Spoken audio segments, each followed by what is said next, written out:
किताब मुकद्दस में से इस्तिस्ना के 32वें बाब की तिलावत। कान लगाओ ऐ आसमानों और मैं बोलूंगा और ज़मीन मेरे मुंह की बातें सुने। मेरी तालीम मी की तरह बरसेंगी, मेरी तकरीर शबनम की मानद टपकेगी, जैसे नरम घास पर फुहार पड़ती हो और सब्जी पर झड़ियां, क्योंकि मैं खुदावंद के नाम का इश्तिहार दूंगा। तुम हमारे खुदा की ताज़ीम करो, वो वही चट्टान है, उसकी सनत कामिल है, क्योंकि उसकी सब राहें इंसाफ की हैं। वो वफादार खुदा और बदी से मुबर्रा है, वो मुनसिफ और बरहक है। ये लोग उसके साथ बुरी तरह से पेश आए, ये उसके फर्जंद नहीं, ये उनका ऐब है। ये सब कजरो और टेढ़ी नस्ल है। क्या तुम ऐ बेवकूफ और कम अक्ल लोगों इस तरह खुदावंद को बदला दोगे? क्या वो तुम्हारा बाप नहीं जिसने तुमको खरीदा है? उस ही ने तुमको बनाया और क्या बख्शा। कदीमुल अयाम को याद करो, नस्ल दर नस्ल के बरसों पर गौर करो। अपने बाप से पूछो, वो तुमको बताएगा। बुजुर्गों से सवाल करो, वो तुमसे बयान करेंगे। जब हक ताला ने कौमों को मिरास बांटी और बनी आदम को जुदा जुदा किया, तो उसने कौमों की सरहदें बनी इसराइल के शुमार के मुताबिक ठहराई, क्योंकि खुदावंद का हिस्सा उसी के लोग हैं। याकूब उसकी मिरास का कुर्रा है। वो खुदावंद को वीराने और सोने हौलनाक बियाबान में मिला। खुदावंद उसके चौगिर्द रहा, उसने उसकी खबर ली और उसे अपनी आंख की पुतली की तरह रखा। जैसे उकाब अपने घोंसले को हिला हिला कर अपने बच्चों पर मंडलाता है, वैसे ही उसने अपने बाजुओं को फैलाया और उनको लेकर अपने परों पर उठा लिया। फक्त खुदावंद ही ने उनकी रहबरी की और उसके साथ कोई अजनबी माबूद न था। उसने उसे जमीन की ऊंची ऊंची जगहों पर सवार कराया और उसने खेत की पैदावार खाई। उसने उससे चट्टान में से शहद और संगे खारा में से तेल चुसाया और गायों का मक्खन और भेड़ बकरियों का दूध और बरों की चर्बी और बसनी नस्ल के मेंढे और बकरे और खालिस गेहूं का आटा भी। और तू अंगूर के खालिस रस की मैं पिया करता था। लेकिन यसरून मोटा होकर लाते मारने लगा।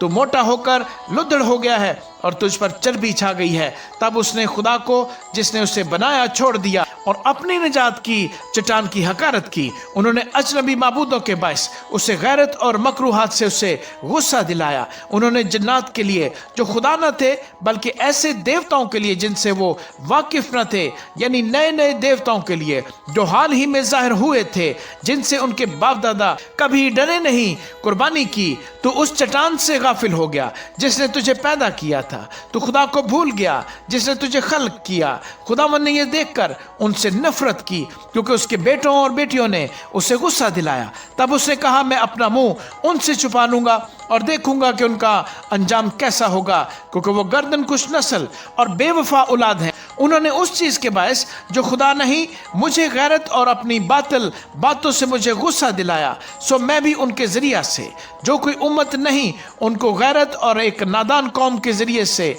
उनको गुस्सा दिलाऊंगा। इसी के मेरे गुस्से के मारे आग भड़क उठी है जो पाताल की तह तक जलती जाएगी और जमीन को उसकी पैदावार समेत भस्म कर देगी और पहाड़ों की बुनियादों में आग लगा देगी। मैं उन पर आफतों का ढेर लगाऊंगा और अपने तीरों को उन पर खत्म करूंगा। वो भूख के मारे घुल जाएंगे और शदीद हरारत और सख्त हलाकत का लुकमा हो जाएंगे। और मैं उन परिंदों के दांत और जमीन पर के सिरकने वाले कीड़ों का जहर छोड़ दूंगा। बाहर वो तलवार से मरेंगे और कोठरियों के अंदर खौफ से जवान मर्द और कुंवारियां, दूध पीते बच्चे और पक्के बाल वाले सब यूं ही हलाक होंगे। मैंने कहा, मैं उनको दूर दूर परागंदा करूंगा और उनका तस्करा नोहे बशर में से मिटा डालूंगा। पर मुझे दुश्मन की छेड़छाड़ का अंदेशा था कि कहीं मुखालिफ उल्टा समझकर यूं ना कहने लगे कि हमारे ही हाथ बाला हैं और ये सब खुदावंद से नहीं हुआ। वो एक ऐसी कौम है जो मसलत से खाली हो, उनमें कुछ समझ नहीं।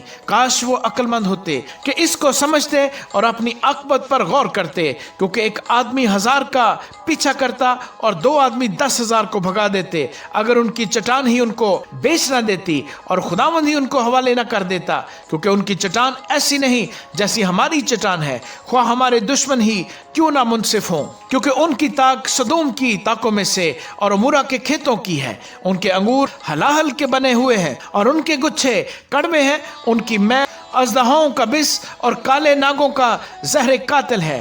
क्या यह मेरे खजानों में सरबा मोहर होकर भरा नहीं पड़ा है? उस वक्त जब उनके पांव फिसलें तो इंतकाम लेना और बदला देना मेरा काम होगा, क्योंकि उनकी आफत का दिन नज़दीक है और जो हादसे उन पर गुजरने वाले हैं वो जल्द आएंगे, क्योंकि खुदावंद अपने लोगों का इंसाफ करेगा और अपने बंदों पर तरस खाएगा जब वो देखेगा कि उनकी कुव्वत जाती रही और कोई भी ना कैदी और ना आज़ाद बाकी बचा। और वो कहेगा, उनके देवता कहाँ हैं, वो चट्टान कहाँ जिस पर उनका भरोसा था, जो उनके ज़बीहों की चर्बी खाते और उनके तपावन की मैं पीते थे। वही उठकर तुम्हारी मदद करें, वही तुम्हारी पनाह हो। सो अब तुम देख लो कि मैं ही वो हूँ और मेरे साथ कोई देवता नहीं। मैं ही मार डालता और मैं ही जलाता हूँ, मैं ही जख्मी करता और मैं ही चंगा करता हूँ, और कोई नहीं जो मेरे हाथ से छुड़ाए। क्योंकि मैं अपना हाथ आसमान की तरफ उठाकर कहता हूँ कि चूंकि मैं अब्दुल्लाबाद जिंदा हूँ, इसलिए अगर मैं अपनी झलकती तलवार को तेज करूँ और अदालत को अपने हाथ में ले लूँ तो अपने मुखालफों से इंतकाम लूँगा और अपने कीना रखने वालों को बदला दूंगा। मैं अपने तीनों को खून पिला पिला कर मस्त कर दूंगा और मेरी तलवार गोश्त खाएगी, वो खून मकतूलों और असीरों का, और वो गोश्त दुश्मन के सरदारों के सर का होगा। ऐ कौमों, उसके लोगों के साथ खुशी मनाओ, क्योंकि वो अपने बंदों के खून का इंतकाम लेगा और अपने मुखालफों को बदला देगा और अपने मुल्क और लोगों के लिए कफारा देगा। तब मूसा और नून के बेटे होसे ने आकर इस गीत की सब बातें लोगों को कह सुनाई। और जब मूसा ये सब बातें सब इसराइलियों को सुना चुका तो उसने उनसे कहा कि जो बातें मैंने तुमसे आज के दिन बयान की हैं उन सब से तुम दिल लगाना और अपने लड़कों को हुक्म देना कि वो एहतियात रखकर इस शरीयत की सब बातों पर अमल करें, क्योंकि ये तुम्हारे लिए कोई बेसूद बात नहीं बल्कि ये तुम्हारी जिंदगानी है। और इसी से उस मुल्क में जहां तुम यर्दन पार जा रहे हो कि उस पर कब्जा करो, तुम्हारी उम्र दराज होगी। और उसी दिन खुदावंद ने मूसा से कहा कि तू इस कोहे अबारीम पर चढ़कर नबू की चोटी को जा, जो यरूह के मुकाबल मुल्क मुआब में है, और कनान के मुल्क जिसे मैं मिरास के तौर पर बनी इसराइल को देता हूं देख ले। और उसी पहाड़ पर जहां तू जाए वफात पाकर अपने लोगों में शामिल हो, जैसे तेरा भाई हारून हूर के पहाड़ पर मरा और अपने लोगों में जा मिला, इसलिए कि तुम दोनों ने बनी इसराइल के दरमियान दश्ते साइन के कादिश में मरीबा के चश्मा पर मेरा गुनाह किया, क्योंकि तुमने बनी इसराइल के दरमियान मेरी तकदीस न की। सो तू उस मुल्क को अपने आगे देख लेगा, लेकिन तू वहां उस मुल्क में जो मैं बनी इसराइल को देता हूं जाने ना पाएगा। आमीन।